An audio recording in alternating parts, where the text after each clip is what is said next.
Hello guys, so आज हामी धुन भन्ने गीतको बारेमा केही कुरा गर्नेछौँ। स्पेसली यसको म्युजिक कम्पोजिसन्स एभ्रिथिङ लिरिक्स हेरौँ न भनेर।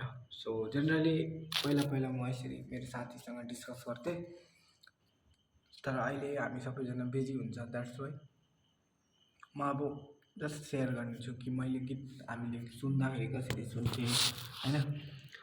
सो त्यो सम्हाल्दै त्यो सुरुमै डाइरेक्ट प्लेन कर्डबाट त छैन त्यो होइन, प्लेन मेजर कर्डबाट त सम्हाल्दै यो मनलाई यसरी होइन, त्यसरी ओपन कर्डहरूमा छ भने राम्रो सुनिन्छ। सम्हाल्दै यो मनलाई गीत म लेख्दैछु। यो लिरिक्समा अब के भन्दैछ पोइटले होइन, आफूले फिलिङ्सहरूलाई कन्ट्रोल गरेर गीत लेख्दैछ होइन। गीत म लेख्दैछु तिमी आई सँगै गाइदेऊ न। उसले अब पार्टनरलाई पनि बनाउँदैछ होइन, गीतलाई कम्प्लिट गर्नुपर्छ भनेर। अनि त्यहाँदेखि अर्को कुरा चल्यो फेरि माया बस्दैछ तिम्रो, यो मतलब मजा आउँछ क्या। माया माया बस्दैछ तिम्रो कोमल आत्मासँगै। अब यो ब्यान्डले आत्मा चाहिँ हालेको नै हुन्छ मोस्ट अफ द टाइम होइन। अनि तिमी आई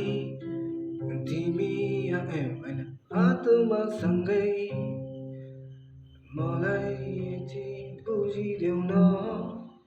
के भन्छ नि, अलिकति मलाई नि बुझिदेऊ न यो भनिसकेर बाँकी सबै धुनहरू यो लाइनमा चाहिँ भन्दैछ।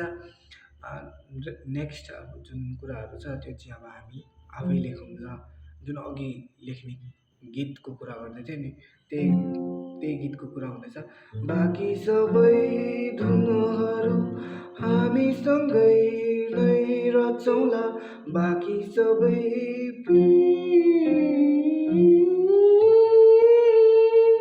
यो दामी छ। यो चाहिँ एक्चुली मलाई उयो के अरे बिटल्स ब्यान्डहरूले कस्तो त्यस्तो भाइब छ क्या।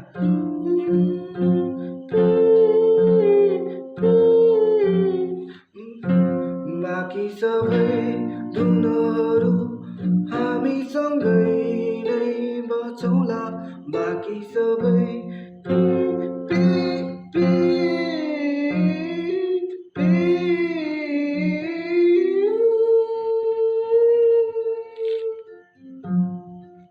यसरी ल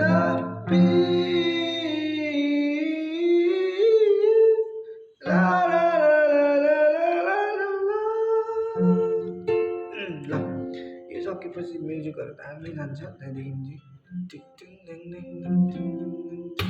शब्दले नपुगे, यो पनि कस्तरी सुरु भएको छ क्या।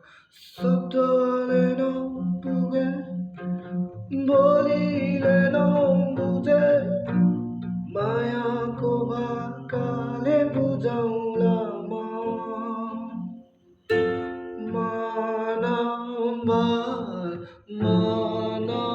मनभरिको। यो लाइन छ क्या दामी।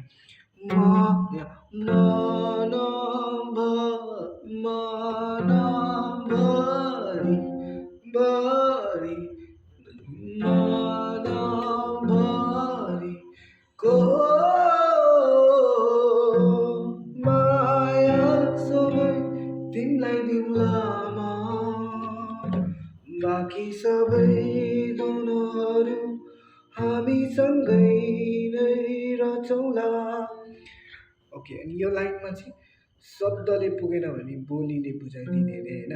मतलब त्यो सङमा शब्दले नपुगे बोलीले नबुझे मायाको भाकाले बुझाउँला म। भाका भाका भनेको चाहिँ के हो?